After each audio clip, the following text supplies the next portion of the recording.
Girl, we gonna see, but you know what the difference is.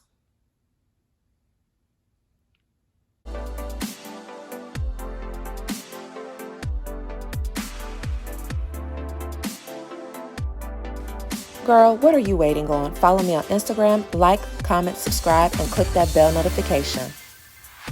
Hey y'all, today we're here to talk about the death of Michael K. Williams.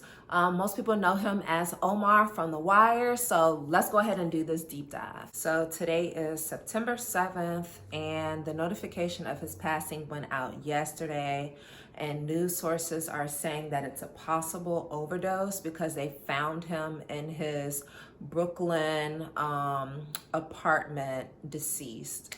So I wanted to talk about it a little bit because I really enjoyed him as a person, and I enjoyed him because of the duality that he represented.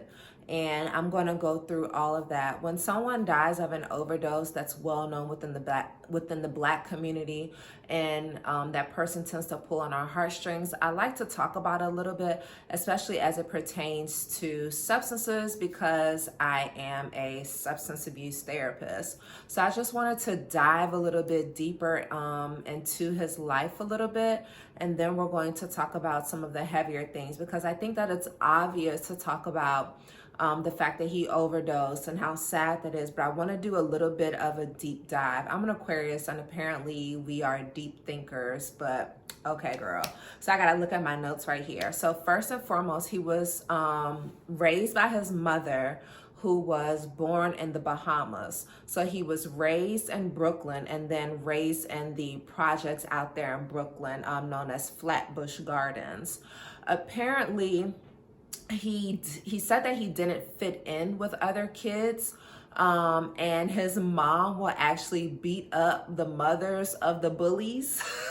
I kind of like that, but at the same time, his mother was also abusive towards him. The way that I internalized the way that he described his abuse was that she was disciplining him, but she had a heavy hand. He didn't quite fit in, so he would use drugs and alcohol to fit in with them. And if you don't fit in with anyone as a teenager or as a young person, you're always going to be accepted by the drug crowd. That's just the way that it works. It's just like a conglomerate of people who don't necessarily fit in. So his parents were separated when he was young, so his father was absent. He also attempted suicide at 17 via pills. He said that he woke up in the hospital and his stomach was being pumped. He said that he had gotten to a point where he was so depressed and he felt like he didn't fit in anywhere that he just had to attempt to end his life. Then as an adult, he was actually a dancer. So he danced for George Michael and Madonna. Then he became well known on Tupac's radar. But then at the age of 25, he went to a bar, got into a fight, and the guy slashed his face. So that's how he got that infamous scar on his face. Now, mind you, he seemed, and I don't mean soft as in derogatory, I mean it as gentle. But he says that after he got that scar on his face, directors only wanted to cast him for the role of the traditional thug.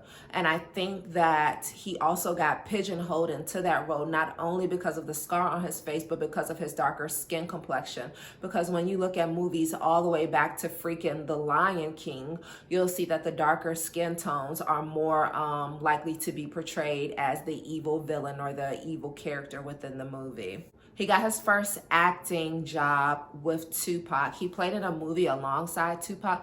I'm not quite sure the nature of that movie. And then in 2008, he went to Obama's rally. And this was after he had already been playing in The Wire for a while.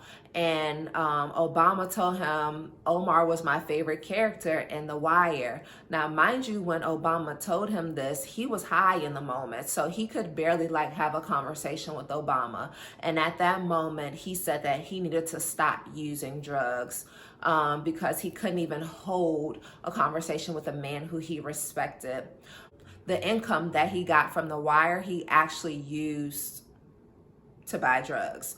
So he was living with family and friends and borrowing money from them in order to survive because he had used up basically all of his money to get high. Then he ended up meeting like a pastor in Newark who had did some time in prison. He went through multiple rehab stints, went to multiple detox centers, and that pastor was well known within the Newark community for being accepting of everyone. So Michael K. Williams met him. There's like this long article from 2012. I think it's in the NJMagazine.com or something like that. Michael K. Williams talks about meeting the pastor. It was interesting because Michael K. Williams stated that he felt more comfortable playing Omar than being in his own skin. And I think that that says a lot, especially because he identified as the kid who didn't quite fit in elsewhere, and he was in this weird space. I remember listening to an article of him talking about his sexuality. I believe he might identify as bisexual. I don't know if he accepts the label, but he does openly, I believe openly, enjoy relationships with men as well. I don't know if it was just men or if women were included either. But it's interesting because he grew up in the projects, you know, where homophobia tends to run rampant. And then he played this character in The Wire where, again, homophobia runs rampant. And he was able to be, I'm assuming, his true self of his sexual identity, right? While at the same time being respected by the hood dudes who usually are unaccepting of people within the LGBTQ community. So Omar's character fit in because he was respected, whereas Michael K. Williams didn't feel like he fit in anywhere as a kid. And if you know anything about substances, they numb the pain. They're a pain reliever. Because the same part of our brain that experiences emotional pain is the same part of our brain that experiences physical pain. So when we experience some type of emotional pain, like our body legit cannot tell the difference. So when he's experiencing this emotional pain of, I don't want to label it, but maybe it's depression, anxiety, whatever, because those are the most common that he's experiencing, those substances are going to numb it.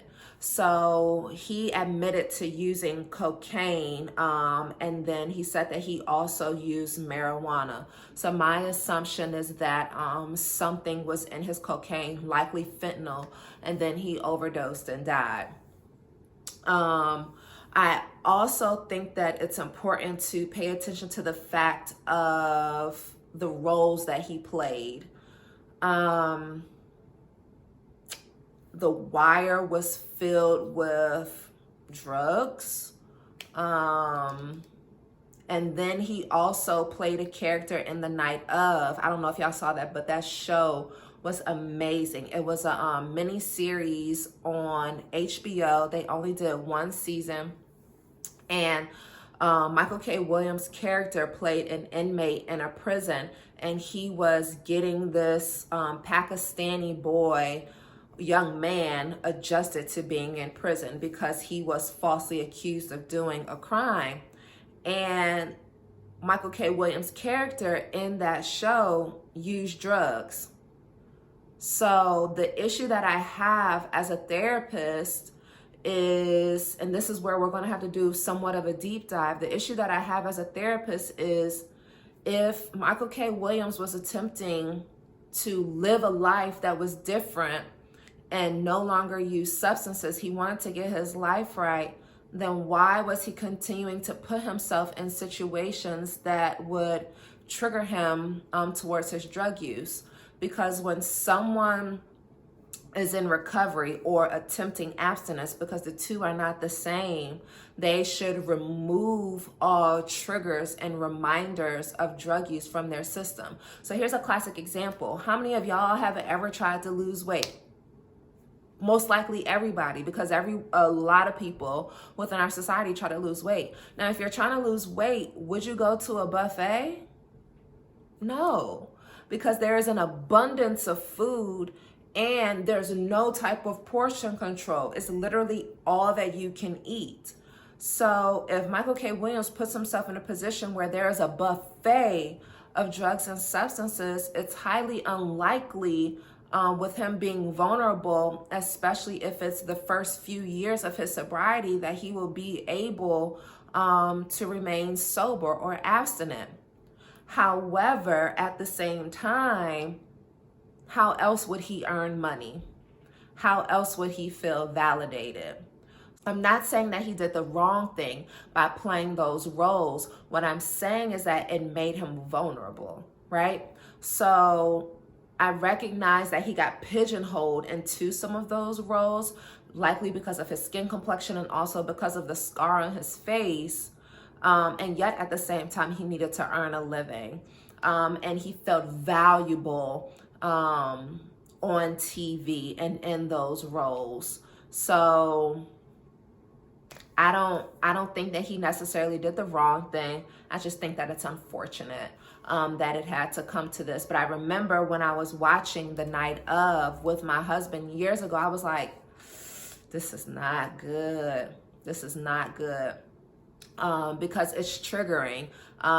There's been research studies that show that people who watch Food Network or food shows tend to eat more. And it's because when you watch those shows, you get cravings. Like you're watching Guy Fieri squeeze that juicy burger and your mouth starts to water. You're probably imagining it now in your head. And that's just with food. That's not with the substance that literally changes the way that your brain is structured and then leads to a brain disease. Because according to the World Health Organization, addiction is a brain disease. So that's difficult. That's difficult. I don't know how he managed all of those years. But yeah, that's rough. That's rough. I also would like to say that I respected his duality so much because he was able to play these like rough roles, and then at the same time he kissed men on film, and I love that for the Black community because it put the LGBTQ community right in our face, and it showed that not every gay man looks the same, or not every bisexual man looks the same. And I think that it just put a lot of respect on that community, and I just really appreciated him for that, because at the time I didn't know how he identified, because it's not my business. Like, who cares who he sleeps with as long as they're consenting adults. One bone that I do have to pick is that when he was filming The Wire, when he was using all of those substances, the pastor that he met and formed that relationship with in Newark, I believe it was that pastor, supported him going back to The Wire. Now, of course, I don't know, because the pastor, I was about to say, of course, that pastor wouldn't know how triggering that would be, but the pastor was in recovery. So like, why would you support that? But I guess, again, because the pastor recognized that filming that show did something for his ego and made him feel whole as a person, which is unfortunate. Something to keep in mind is that Michael K. Williams, at least from the readings that I've done, I don't know what else was going on in his life that was untold, but he had 2 ACEs. So ACEs are adverse childhood experiences. I love talking about this because I think that it creates empathy within us. So quick